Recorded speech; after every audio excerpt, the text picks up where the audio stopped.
ஹல்லேலூயா. இது ஒரு winning formula. என்னது? ஒரு வின்னிங் ஃபார்முலா. ஒரு மேக்ஸ் நீங்கள் போடுறீங்க அப்படின்னா இந்த ஃபார்முலா போட்டால் என்ன வரும்? ஆன்சர் கரெக்டாக வரணும். அதுதான் ஃபார்முலா இல்லையா? அப்போது இந்த வின்னிங் ஃபார்முலா ஆண்டவர் என்ன சொல்றாருன்னா, மரியாள் அவளுக்கென்று ஒரு நல்ல பங்கை தெரிந்து கொண்டாள் இல்லையா? மரியாள் நல்ல பங்கை தெரிந்து கொண்டால் அது அவள் விட்டு எடுபடாத ஒரு நல்ல பங்கு. ஹல்லேலூயா.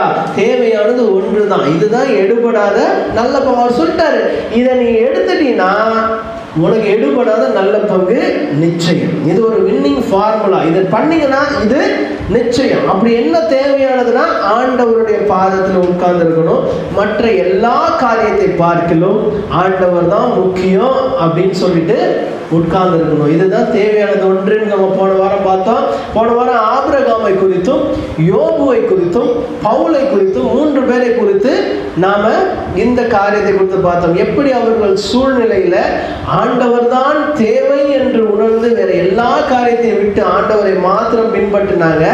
அவர்கள் எப்படி வெற்றியை பெற்றார்கள், அவர்கள் எப்படி எடுபடாத நல்ல பங்கை பெற்றுக்கொண்டார்கள் என்பதை நாம் போன வாரம் பார்த்தோம் இல்லையா? ஆபிரகாம் இன்னைக்கு வரைக்கும் விசுவாசத்தின் தகப்பன் அழைத்துட்டு இருக்காரு. பவுலுடைய நிருபங்கள் இன்னைக்கு வரைக்கும் உலகத்தில் என்ன பண்ணி கொண்டு இருக்கு? பேசி கொண்டு இருக்கிறது. அதற்கு பிறகு பார்த்தீங்கன்னா யோபுவை குறித்து இன்றைக்கு வரைக்கும் நம்ம என்ன பண்ணிட்டு இருக்கோம்? பேசி கொண்டு இருக்கிறோம். மரியாதை குறித்தும் இன்றைய வரைக்கும் பேசிக்கொண்டிருக்கோம். அதுதான் எடுபடாத ஒரு நல்ல பங்கை அவர்கள் தெரிந்து கொண்டார்கள். ஹல்லேலூயா. இன்றைக்கு பார்த்தீங்க அப்படின்னா அதே போல ஒரு 3 உதாரணத்தை இன்றைக்கு பார்ப்போம். ஏன்னா இதை நான் சொல்றேன், இதுனா ரொம்ப சாதாரணமா இருக்கேன்னா இல்லை, ஆனால் ரொம்ப பேசிக்கான ஒரு விஷயம் ஆண்டவர் நம்ம கிட்ட எதிர்பார்க்கறது இதுதான். ஏன்னா நம்ம மற்ற காரியங்களை நோக்கி ஓடிக்கொண்டிருக்கிறோம். மற்ற விஷயங்கள், பணம், வேலை, இது அதுன்னு சொல்லி ஓடிக்கொண்டிருக்கிறோம். ஆனால் வசனம் சொல்லுது தேவையானது ஒன்று. அந்த ஒன்று அது ஆண்டவராகிய இயேசு கிறிஸ்து தான். அவரை நீங்கள் தேடினீங்கன்னா மற்ற எல்லாமே கூட வரும். இந்த வாரமும் அதை குறித்து பேசுகிறேன். ஏன்னா இந்த காரியம் உங்கள் மனதில் ஆழமாக போய் பதியணும். ஏன்னா எல்லாம் பிள்ளைகள் வளர்ந்து வரீங்க, தேவையான காரியம் என்ன அப்படின்றப்போ இதுதான் வரணும். நமக்கு படிப்பு முக்கியம்தான், வேலை முக்கியம்தான், பணம் முக்கியம்தான், எல்லாமே முக்கியம்தான். ஆனால் எல்லாமே இதற்கு அப்புறம் தான் என்ன வரணும்? ஆண்டவர் தான் முக்கியம். பாருங்க, ரூத்தை எடுத்துக்கொண்டால், ரூத்தை எடுத்துக்கொள்ளுங்கள். ரூத் அதிகாரம் 1ஆம் அதிகாரம் 16ஆம் வசனம் 16. நான் உம்மை பின்பற்றாமல் உம்மை விட்டு திரும்பி போவதை குறித்து என்னோட பேச வேண்டாம். நீ போகும் இடத்திற்கு நானும் வருவேன், நீ தங்கும் இடத்திலே நானும் தங்குவேன். உம்முடைய ஜனம் என்னுடைய ஜனம், உம்முடைய தேவன் என்னுடைய தேவன். உம்முடைய தேவன் என்னுடைய தேவன். பாருங்க, எப்பேற்பட்ட ஒரு வாக்கியத்தை ரூத் சொல்றா. அவளுக்கு நிறைய காரியங்கள் முக்கியமா இருந்திருக்கலாம். அவளுடைய வாழ்க்கையில என்னென்னமோ காரியங்கள் முக்கியமா இருந்திருக்கலாம். ஏன்னா ஒரு கணவனை இழந்த பெண், அவள் முதலாவது அவள் மோவாபிய ஸ்திரீ. அவள் இஸ்ரவேலுடைய கோத்திரத்தை சார்ந்தவளே அல்ல. அவளுக்கு வேற என்னென்னமோ ப்ரையாரிட்டி இருந்திருக்கலாம். கணவன் இறந்து போயிட்டான், இப்போ நம்ம என்ன பண்ணிடலாம், வேற ஒரு காரியத்தை நோக்கி நம்ம போகலாம், இல்லை நம்ம நம்ம குடும்பத்தோட நம்ம அப்பாவோட போய் செட்டில் ஆகிடலாம், இந்த மாதிரி பண்ணலாம், அந்த மாதிரி பண்ணலாம், என்னென்னமோ யோசிச்சிருக்கலாம். ஆனால் அவள் சூஸ் பண்ணது உன்னுடைய தேவன் என்னுடைய தேவன். ஹல்லேலூயா, ஹல்லேலூயா. எவ்வளவோ ஆப்ஷன்ஸ் இருந்தாலும் அவள் சூஸ் பண்ண ஒரு காரியம், நீ வணங்குகிற தேவனை நான் என்ன பண்ண போறேன்? வணங்க போகிறேன். ஹல்லேலூயா. ஆண்டவருக்கு இது ரொம்ப ஒரு சர்ப்ரைஸான விஷயமா இருக்கும். ஏன்னா இதுக்கு முன்னாடி எந்த வேற ஜாதியினரும் ஆண்டவரை தேவன் சொன்னதே கிடையாது. இந்த வசனத்துக்கு முன்னாடி யூதர்களை அல்லாத ஒரு நபர் அந்த தேவன் என்னுடைய தேவன்னு சொன்னதே கிடையாது. நமக்கு புறச்சாதியுடைய ரட்சிப்பு ஆரம்பித்தது ரூத்தினுடைய சரித்திரத்திலிருந்து தான். ஏன்னா ரூத்தை ஆண்டவர் என்ன பண்ணாரு? மீட்டெடுத்து அவளின் வழியாக இயேசு என்ன பண்ணாரு? பிறந்தார். ஹல்லேலூயா. நல்லா கவனிங்க. அப்போ நம்மை புறச்சாதியை தேர்ந்தெடுத்ததுக்கு ஒரு காரணமா இருந்த அந்த ரூத் என்ன யோசிச்சானா, எனக்கு தேவையானது இப்போதைக்கு ஒன்று தான், நீ இதை பற்றி என்கிட்ட என்ன பண்ணாதீங்க, பேசாதீங்க. வேற வார்த்தை என்ன பண்ணாதீங்க, பேசாதீங்க. எனக்கு தேவை உம்முடைய தேவன், என்னுடைய தேவன். ஹல்லேலூயா, ஹல்லேலூயா. இப்போ இந்த ரூத் அதுக்கப்புறம் பார்த்தீங்க அப்படின்னா 2:12 வசனம் சொல்லும், உன் செய்கைக்கு தக்க பலனை கர்த்தர் உனக்கு கட்டளையிடுவாராக. ஏன் தெரியுமா? நீ மோவாபிய ஸ்திரீயா இருந்தாலும், உனக்குன்னு பல ஆப்ஷன்ஸ்கள் இருந்தாலும், உனக்கென்று பல வழிகள் வாய்க்கால்கள் இருந்தாலும், இஸ்ரவேலின் தேவனாகிய கர்த்தருடைய செட்டைகளின் கீழே அடைக்கலமாய் வந்து விட்டாய். ஹல்லேலூயா. வசனம் சொல்லுது, நீ எங்க வேணா அடைக்கலமாய் போயிருக்கலாம், எந்த இடத்துக்கு வேணா போயிருக்கலாம். ஆனா நீ சூஸ் பண்ணது Ruth. You have chosen the right thing. உனக்கு அடைக்கலமா இருக்கிற தேவனுக்கு கீழே என்ன பண்ணிட்ட, நீ வந்துட்ட. ஹல்லேலூயா. எப்பேற்பட்ட ஒரு நல்ல காரியத்தை தேர்ந்தெடுத்திருக்க ரூத். மற்ற எந்தெந்தமோ வழிகள் இருக்கும் பொழுது அவள் தேர்ந்தெடுத்தது சேனைகளின் கர்த்தராகிய தேவனுக்கு கீழே வந்து என்ன பண்ணிட்டா, நின்னுட்டா. ஹல்லேலூயா. 2 ஃபர்ஸ்ட்டு உம்முடைய தேவன் தான் என்னுடைய தேவன் சொல்லி ஆண்டவரை கண்டிப்பாக பிடிச்சிக்கிட்டா. நெக்ஸ்ட்டு சேனையின் கர்த்தருடைய அடைக்கலத்துக்கு கீழே வந்து என்ன பண்ணிட்டா, நின்றுட்டா. 3வது காரியம், போவாஸ் சொல்றாரு, ஒரு நல்ல வார்த்தை சொல்றாரு, நீ வாலிபரின் பிறகே போகாமல். என்னது? வாலிபரின். ரூத் வந்து சின்ன பொண்ணு. ரூத் வந்து என்ன ஒரு வயசு பொண்ணு. ஆனால் போவாஸுக்கு வந்து கிட்டத்தட்ட 60 வயசுக்கு மேலே. ஆனால் கர்த்தர் வாக்கு பண்ணின போவாஸை சார்ந்த அவள் வாழ்க்கை இருந்ததை ஒழிய வாலிபர்களின் பிறகு அவள் என்ன பண்ணல, போகவில்லை. ஹல்லேலூயா. அப்போ வாலிபர்களின் பின்னால் அப்படின்னா என்ன அர்த்தம் அப்படின்னா, உலகத்தின் பின்னால போகல, உலகத்தின் ஆசாபாசங்களுக்கு பின்னால போகல, உலகத்தின் இச்சைகளுக்கு பின்னால் அவள் போகவில்லை. வாலிபர்கள் அழகா இருந்தாங்க, திடகாத்திரமா இருந்தாங்க, எல்லாமே இருந்தாங்க. ஆனா ரூத் அவங்க பின்னாடி என்ன பண்ணல, போகல. ஹல்லேலூயா. எத்தனை பேருக்கு புரியுதுன்னு தெரியல. ஸோ இந்த உலகம் தேவையில்லாத ஒரு காரியம். வசனம் சொல்லுது, நீங்க அந்த வசனத்தை நான் வாசிச்சிடலாம். 3:10.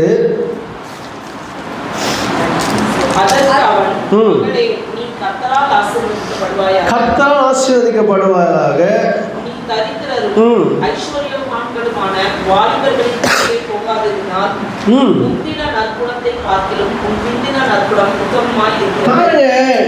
கர்த்தரால் ஆசீர்வதிக்கப்படுவாயாக. அப்ப கர்த்தரால் ஆசீர்வதிக்கப்பட வேண்டும் என்றால் நாம் செய்ய வேண்டிய காரியம், வாலிபர்களின் பின்னால் போகக்கூடாது.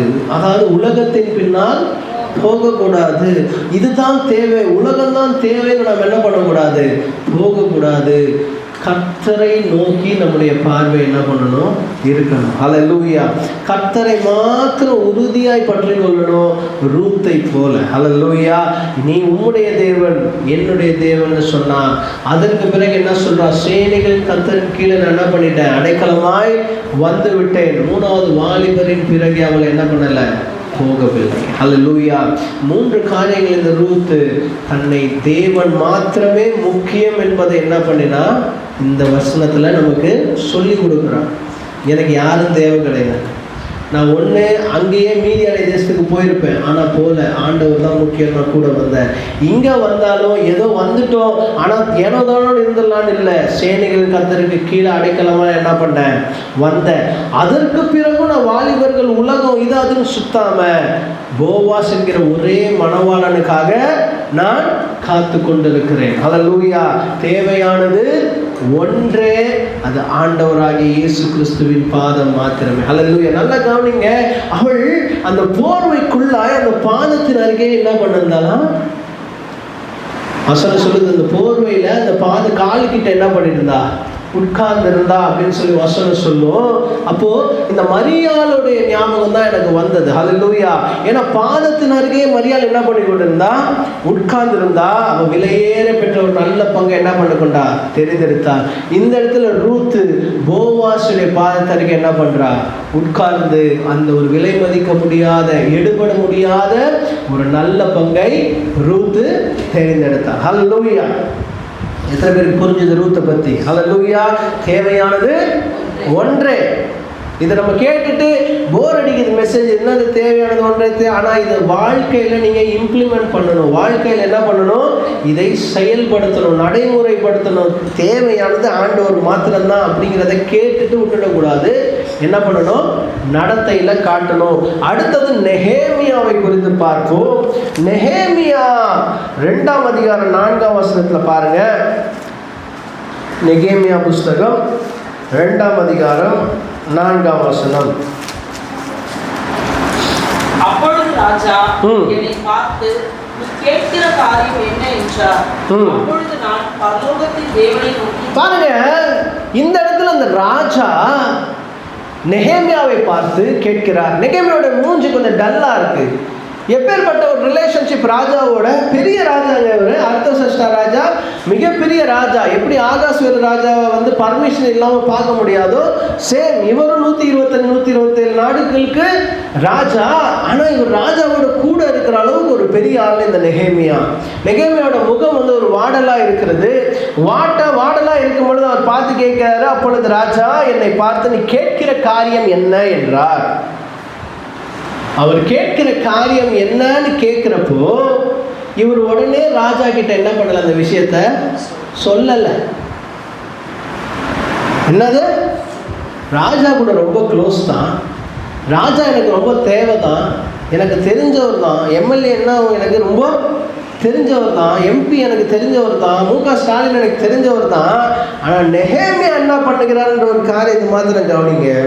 அப்பொழுது ராஜா என்னை பார்த்து, நீ கேட்கிற காரியம் என்ன என்றார். அப்பொழுது நெகேமியா என்ன பண்றாருன்னா, பரலோகத்தின் தேவனை நோக்கி ஜெபம் பண்ணி. ஹல்லேலூயா. வசனம் சொல்லுது, நீ ராஜாவே கூட இருந்தாலும் தேவையானது ஒன்று. ஹல்லேலூயா. எது தேவைன்னு நெகேமியாவுக்கு தெரிஞ்சிருக்கு. ராஜா கிட்ட கேட்டா இந்த காரியம் நடக்காது. அதுக்கு முன்னாடி நான் என்ன பண்ணணும்? ஜெபம் செஞ்சு ஆகணும். ராஜாக்கு முன்னாடி ஜெபம் பண்றாங்க நெகேமியா. பாருங்க, நல்லா அதுதான் சொல்றோம். தேவையான காரியத்தை நீங்க எங்க இருந்தாலும் என்ன பண்ணணும்? செய்யலாம். ஆண்டவருக்கு வைராக்கியமே வாழணும்னா எங்க வேணா என்ன பண்ணலாம்? வாழலாம். நெகேமியா கிட்ட கேட்டோட நெகேமியா தேவனை நோக்கி ஜெபம் பண்ணி அதற்கு பிறகுதான் ராஜாவை பார்த்து. வசனம் என்ன சொல்லுது? அதற்கு பிறகு ஜெபம் பண்ண பிறகு ராஜாவை பார்த்து, ராஜாவுக்கு சித்தமாக இருந்து அடியேனுக்கு உமது சமூகத்தில் தயை கிடைத்தால்.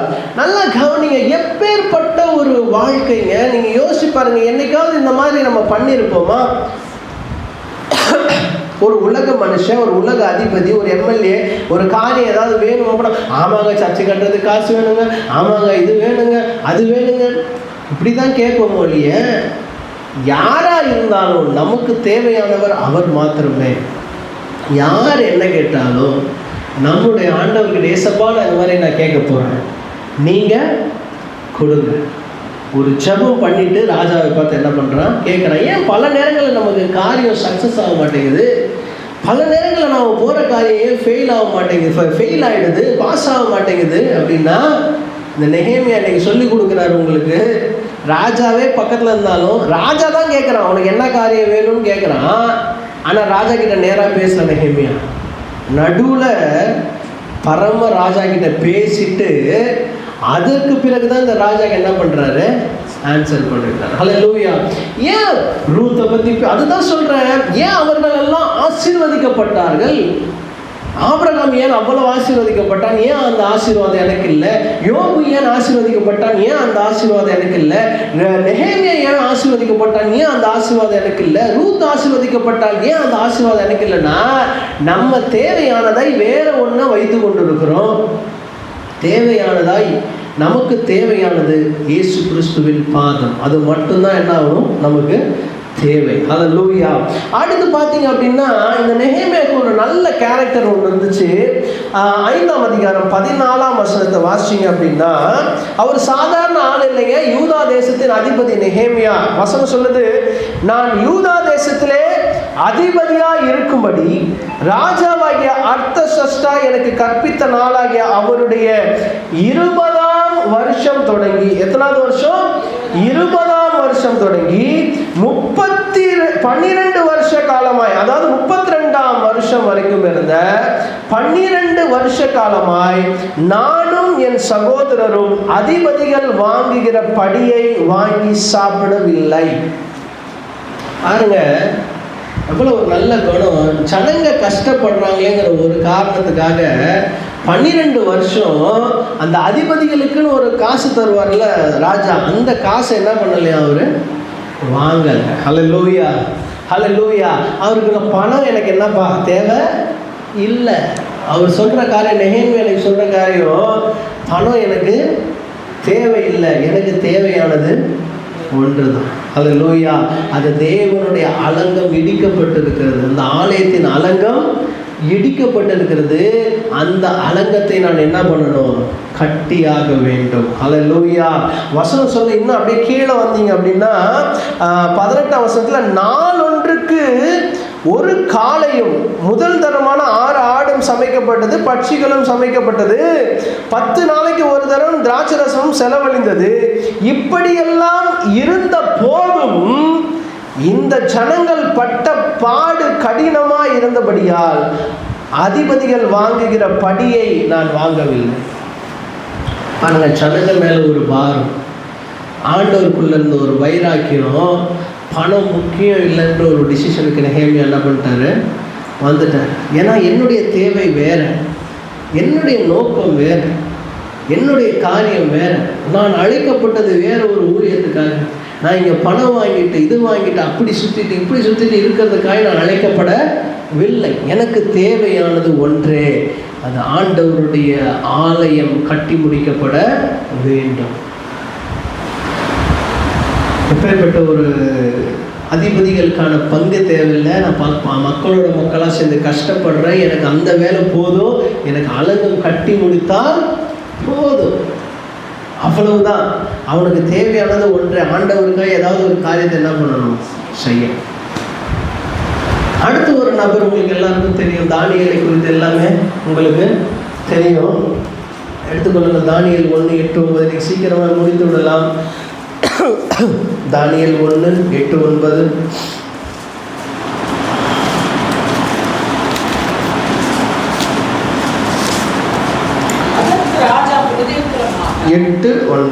தானியேல் ராஜாவின் போஜனத்திலும் அவன் பானம் பண்ணும் திராட்சை ரசத்திலும் தன்னை தீட்டுப்படுத்தலாகாதென்று தன் இருதயத்தில் தீர்மானம் பண்ணிக்கொண்டு தன்னை தீட்டுப்படுத்தாதபடி பிரதானிகளின் தலைவனிடத்தில் வேண்டிக் கொண்டான். பாருங்க, தானியேல் ராஜாவின் போஜனத்தினாலும் அவர் பானம் பண்ணும் திராட்சை ரசத்தினாலும் தன்னை தீட்டுப்படுத்தலாகாது என்று தன் இருதயத்தில் தீர்மானம் பண்ணிக்கொண்டான். இந்த நாளில் நாம் தீர்மானம் பண்ணிக்கொள்ள வேண்டிய ஒரு காரியம், ஆண்டவர் மாத்திரம்தான் தேவை, மற்ற எல்லாம் நமக்கு தேவையில்லை, மற்ற எல்லாம் நமக்கு தீட்டு. என்னது தீட்டுள்ளவை? நம்ம என்ன பண்ணணும்?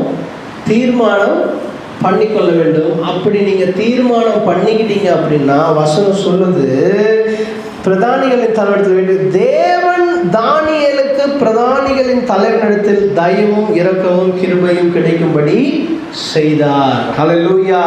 நாம ஒரு முடிவு எடுத்துட்டோம் அப்படின்னா, நாம மனசுக்குள்ள ஒரு காரியத்தை டிசைட் பண்ணிட்டோம் அப்படின்னா, இது இனிமே எனக்கு தேவையில்லை, இந்த காரியம் எனக்கு தேவையில்லைன்னு முடிவு பண்ணிட்டீங்க அப்படின்னா ஆண்டவர் அதற்கு உங்களுக்கு உதவி செய்வார். ஹல்லேலூயா. அந்த காரியத்தை நீங்கள் சக்ஸஸ்ஃபுல்லாக முடிக்கும்படி ஆண்டவர் என்ன பண்ணுவார்? உங்களுக்கு உதவி செய்வார். அதே போல் அடுத்து சாத்ராக் மேஷாக் ஆபேத்நேகோ பார்ப்போம். உயிர் பிரச்சனை, அந்த இடத்துல என்னது? அவர்களுக்கு ஜீவனே போகக்கூடிய பிரச்சனை இல்லையா? அக்கினி சூடாகுது, 7 மடங்கு அக்கினி என்ன ஆகுது? சூடாகுது. 7 மடங்கு சூடான பொழுது சொல்றாரு, என்னுடைய தேவன் எங்களை தப்புவிக்க வல்லவராய் இருக்கிறார். அப்படியே தப்புவியாமல் போனாலும் நீர் நிறுத்தின பொற்சிலை எங்களால் என்ன பண்ண முடியாது? வணங்க முடியாது. ஹல்லேலூயா. இப்படிப்பட்ட ஒரு வைராக்கியம் நமக்கு வாழ்க்கையில தேவை. ஹல்லேலூயா. ஏன்னா தேவையானது அவர் ஒருவர் மாத்திரம்தான். ரூத்துடைய வாழ்க்கையிலும் சரி, நெகேமியாவுடைய வாழ்க்கையும் சரி, இந்த தானியேலுடைய வாழ்க்கையிலும் தேவையானது ஒன்றே. அதே போல நம்முடைய வாழ்க்கையிலும் ஆண்டவராகிய இயேசு கிறிஸ்து மாத்திரம்தான் நமக்கு தேவை. வேற யாரும் என்ன கிடையாது, தேவை கிடையாது. வேற பொருள் தேவை கிடையாது. கடைசியாக இந்த வசனத்தை வாசித்து முடிப்போம். சங்கீதம் 27ஆம் அதிகாரம் 4ஆம் வசனத்தை. கர்த்தரிடத்தில் ஒன்றை நான் கேட்டேன். என்னது? கர்த்தரிடத்தில் ஒன்றை நான் கேட்டேன். கையை காட்டுங்க. ஒன்றை நான் கேட்டேன், அதையே. அந்த ஒன்று தான் எது? அந்த ஒன்று தான் தேவையானது. ஒன்று தான். கர்த்தரிடத்தில் ஒன்றை நான் கேட்டேன், அதையே நாடுவேன். கர்த்தருடைய மகிமையை பார்க்கும்படியாகவும் ஆலயத்திலே ஆராய்ச்சி செய்யும்படியாகவும் பாருங்க, நான் என் ஜீவனுள்ள நாளெல்லாம் கர்த்தருடைய ஆலயத்தில் தங்கி இருப்பதையே நாடுவேன். இதைத்தான் மரியாள் பண்ணான். பாதத்தருகே என்ன பண்ணிட்டா? உட்கார்ந்துட்டான். தாவீது பெரிய ராஜாங்க. அவருக்கு இல்லாத வேலையா, அவருக்கு இல்லாத ரெஸ்பான்சிபிலிட்டியா, அவருக்கு இல்லாத தேவைகளா, அவருக்கு இல்லாத வேலைகளா? அவர் சொல்றாரு, கர்த்தரிடத்தில் ஒன்றை நான் கேட்டேன். என்ன கேட்டாரா? அதை தான் நான் நாட போறேன். வேற எதையுமே எனக்கு நாட்டம் இல்லை. எனக்கு வேற எதுலையுமே நாட்டம் இல்லை. நான் வீடு வாங்கணும், புல்லட் வாங்கணும், பைக் வாங்கணும், கார் வாங்கணும், ஃப்ளைட் வாங்கணும், இதெல்லாம் எனக்கு நாட்டமே இல்லை. அது என்னன்னா, கர்த்தருடைய ஆலயத்திலே நான் ஆராய்ச்சி செய்யும்படி அங்கேயே தங்கி இருப்பதையே நாடுவேன். அவ்வளோதாங்க, சிம்பிள். அவ்வளோ பெரிய ராஜாவே சொல்கிறாரு தாவீது, எனக்கு இதுதான் வேணும். நெகேமியா சொல்கிறார், எனக்கு காசெல்லாம் வேணாம், எனக்கு என்ன வேணும்? ஆண்டவருடைய பாதம் தான் வேணும். ரூத்து சொல்கிறா, எனக்கு எதுவும் வேணாம், வாலிபர்கள்லாம் வேணாம், உலகம் வேணாம், எதுவுமே வேண்டாம், எனக்கு நீங்கள் மட்டும்தான் வேணும். தானியேல் சொல்கிறார், எனக்கு இந்த சோறு கறி சாப்பாடெல்லாம் எனக்கு தேவை கிடையாது, எனக்கு தேவை ஆண்டவர் மாத்திரம்தான். சாத்ராக் மேஷாக் ஆபேத்நேகோ சொல்கிறாங்க, எனக்கு உயிரே தேவையில்லை, எனக்கு ஆண்டவர் மாத்திரம்தான். இதுதான் தேவையானது ஒன்று. ரொம்ப பவர்ஃபுல்லான வசனங்க. இது எத்தனை பேருக்கு புரியுதுன்னு தெரியல. ஆனால் இதுதான் வாழ்க்கையுடைய சிம்பிள். ரொம்ப ஈஸியாக இருக்குது அப்படின்ட்டு நம்ம விட்டுற முடியாது. இந்த ஈஸியை கை கொள்றதுங்கிறது ரொம்ப கஷ்டம். இந்த கை கொள்றதுங்கிறது ரொம்ப கஷ்டம். ஏன்னா நமக்கு மற்ற காரியங்கள் தேவைகள்லாம் முன்னாடி வந்து ஆண்டவரை கடைசியாக கொண்டு வந்து விட்டுடுது. தேவையானது ஒன்றே, அதுக்கு இம்பார்ட்டன்ட் கொடுங்க, அதுக்கு முக்கியத்துவம் கொடுங்க. ஜெபத்திற்கும் வசனத்திற்கும் ஆண்டவரோடு கூட இருக்கிற ஐக்கியத்திற்கு முக்கியத்துவத்தை கொடுங்க. அதை ஃபஸ்ட்டு கொண்டு வாங்க, ப்ரையாரிட்டியாக கொண்டு வாங்க. கர்த்தர் உங்களை அதிகமாக ஆசீர்வதிப்பாங்க. அப்படியே கண்களை மூடுங்க பார்க்கலாம். ஹல்லேலூயா, ஹல்லேலூயா, ஹல்லேலூயா, ஹல்லேலூயா.